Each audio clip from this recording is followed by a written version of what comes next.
안녕하세요. 파상관제인 홍인필 변호사입니다. 예. 이번 사건은 51년생 남자분 케이스인데요. 배우자의 재산이 있어도 한가를 할 수 없는 불가능한 경우에 해당됩니다. 한번 유심히 잘 보시기 바랍니다. 주거 이력을 먼저 보시면 2007년에서 2009년 용두동, 송정동, 그 다음에 중곡동, 자동차 시장 1길, 이게 이제 용답동입니다. 그다음 용마산로 30길, 여긴 중곡동입니다. 대부분 이제 무상거주, 보증금이 있어도 300에 월 23만원, 그 다음에 무상거주, 후배의 거주지에. 그 이유가 2005년에서 2012년 사이에 7년간 의류 원단을 판매하는 회사의 대표였는데, 실제 운영자는 다른 사람이었습니다. 이 사람은 이제 죽었다고 얘기하고요. 바지 사장이었죠. 2015년에서 16년 사이에 징역 10월을 복역합니다. 의정부유도소에서. 그건 이 프라자를 운영할 때 조세 포탈 혐의. 뒤에 보면 세금이 뭐 한 30몇 억 나옵니다.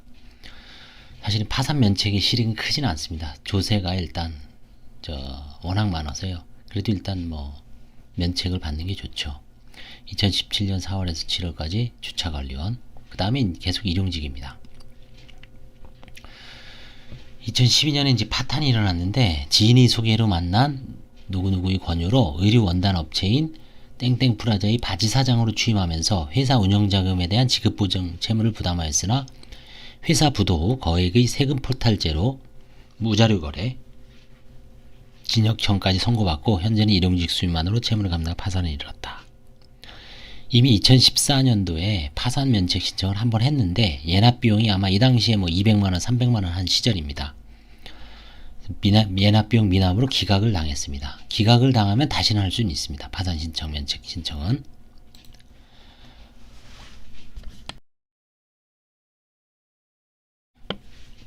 부모님 현황을 보시면 94년도에 이미 91년도에 돌아가셨습니다.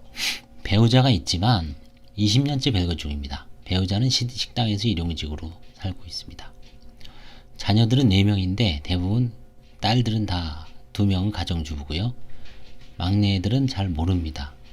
거의 교도소 왔다 갔다 하고 제대로 돌보질 못해서 아마 자녀들은 어머니하고 배우자하고만 이제 연락이 되는 것 같습니다. 총 채무는 1억 7천이고요. 대부분 그 사업자금입니다. 이거 보십시오. 10만, 100만, 1000만, 억, 10억. 16억 6,900입니다. 이 동대문 세무서에 체납된 세금. 이게 이제 무자료 거래를 해서 추징을 당해서 그럴 겁니다. 바지 사장 관련해서 이제 소송을 하면 실질 업주한테 귀속이 되는 어떤 그런 판례가 있다라고 저도 들었는데, 이미 그 실질 업주는 죽어서 이미 끝났죠. 그래서 입증하기도 쉽지 않을 것 같습니다. 이제 경남 합천군에 채무자 명의 재산이 있습니다. 그건 공시지가는 얼마 안 됩니다. 그 다음에 이제 5년 전에 합천군에 있는 매매를 넘겼어요. 근데 이제 이미 나중에 한번 자세하게 보겠습니다. 여기 있죠. 이제 배우자 재산이 있습니다. 성북구 종암동에 배우자 명의로 1억 원 정도 되는 빌라가 있습니다. 97년 6월 7일 날 배우자가 취득을 했어요. 20년 됐죠. 20년. 근데 이거는 사실은 이제 통상적이면 배우자의 재산이니까 기여도를 감안해서 환가해야 되는 게 아니냐. 근데 채무자 입장에서는 사실 기여도가 전혀 없다고 볼 수 있죠. 오히려 밖에 나가서 이제 바지 사장 쓰는 바람에 거액의 빚을 지고 거액의 재단 채권, 조세 채권을 부담한 걸로 봐서는 제대로 가족들 돌보지 못하고 그 20년간 별거한 게 아마 정확한 것 같습니다. 그래서 이거는 이제 도저히 한가를 할 수 없는 상황이죠.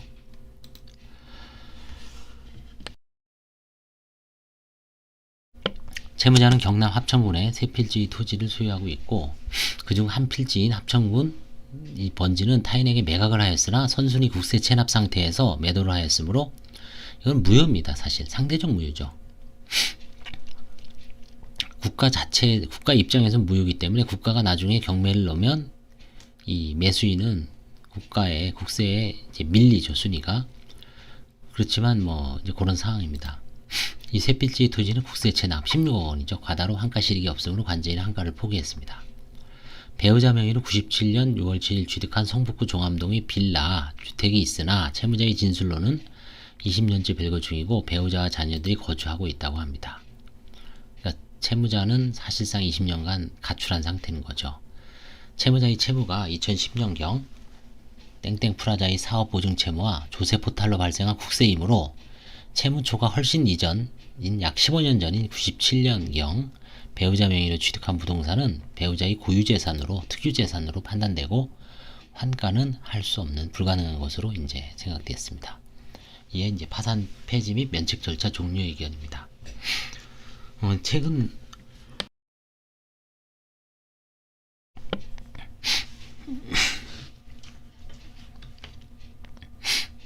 최근 상담을 주시는 분의 대부분이 아마 부부 재산 같아요. 부부 명의의 재산, 배우자 명의 재산, 배우자 명의의 임대차 보증금, 배우자 명의의 이제 과거 이혼을 분물하고 이혼을 했음에도 불구하고 환가를 당할 수 있는 건지, 이혼을 벌써 뭐 십몇 년 전에 했는지 환가를 당하는지. 결국은 이제 배우자, 채무자만의 재산은 사실은 다 자가진단이 되죠. 근데 이제 배우자의 재산은 사실은 정보를 정확하게 알기 전에는 변호사도 관제인도 쉽게 판단할 수가 없습니다. 일단 관제인은 권한이 있으니까 심도 있게 조사를 하죠. 그렇다 그래도 마지막에 이제 고민을 하고 그 이제 배우자 명의의 재산에 대해서 환가하는 게 상당히 까다롭습니다. 그래서 그런 질문이 상당히 많습니다. 그래서 그 부분은 뭐 여러 가지 여기 지금 뭐 제가 이런 케이스를 올리지만 조금씩 다르죠. 그래서 또 현재 질문을 받아도 정확하게 진짜 100% 정확하게 판단하는 것은 불가능합니다. 왜냐면 판사, 관제인별로 또 생각이 틀릴 수가 있기 때문에 대체적인 경향은 말할 수는 있지만 반드시 뭐 100%라고 장담은 못합니다. 사실상 뭐 뚜껑을 열어보고 경과가 지나봐야 안다고 할 수 있습니다. 배우자 재산은 그만큼 어려운 분야입니다. 그래서 이제 법원 자료, 제가 얼마 전에 읽은 항고심에서 바라본 개인회생 절차, 거기 밑에 각주에 나오죠. 그게 시사점이 크죠. 왜 회생 절차에서 배우자 재산 2분의 1을 청산가치에 반영하는지. 뭐 파산에서도 마찬가지라고 봐야죠. 가장 이상한 답이 나오죠. 일반인의 법감정, 일반인의 감정, 그렇죠? 그게 가장 크다고 봅니다. 민법에는 별산제라고 나와 있지만, 그 다음에 공유재산에 대해서만 공동으로 추정하지만 각자 명의 재산은 특유재산으로 보죠. 그렇지만 일반인의 어떤 법감정, 그거를 무시할 수가 없어서 실질적으로 청산가치에 반영한다는 그런 문구가 분명히 봤죠. 판사님 쓰신 글에서도. 그게 현실입니다.